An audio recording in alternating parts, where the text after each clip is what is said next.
दिलदार music present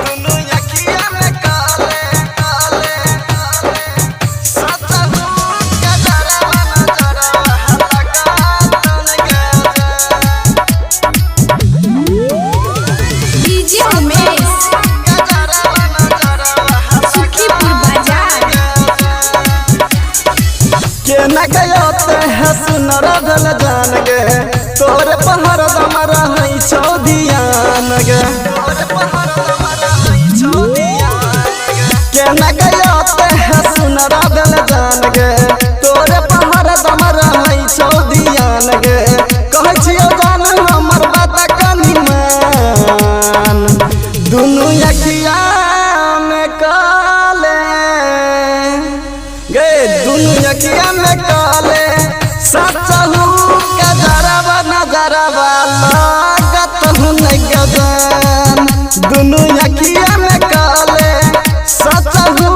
के जरबा नजरबा लागत नहीं गजन लेके करिया धागा कतबो तू गोरबा में बनावे तैयो छोड़ी तू के यतबे के सुनावे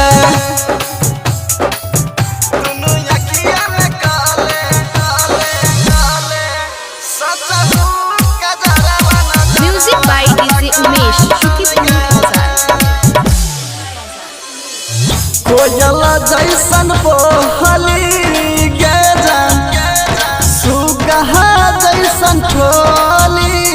गे जान ओहर फिगर देखी मन पगहले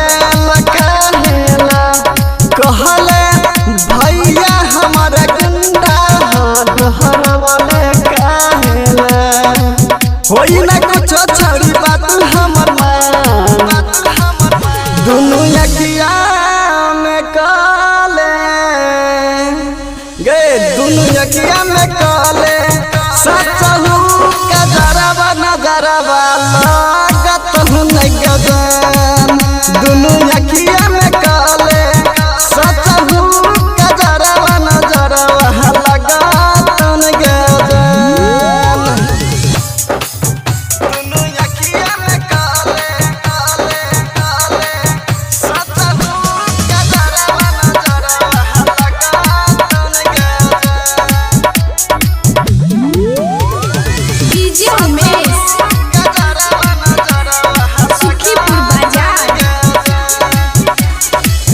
कोनो माटी सब नहले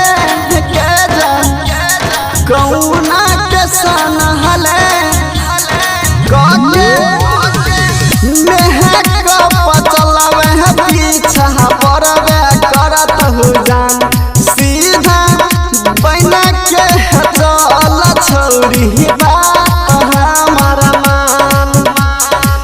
नागे श्री प्रसाद कहे मगसान दुनु अखिया में काले गे दुनु अखिया में काले सचहू के जरबा नजरबा लागत हूँ नहीं गजन दुनु अखिया में काले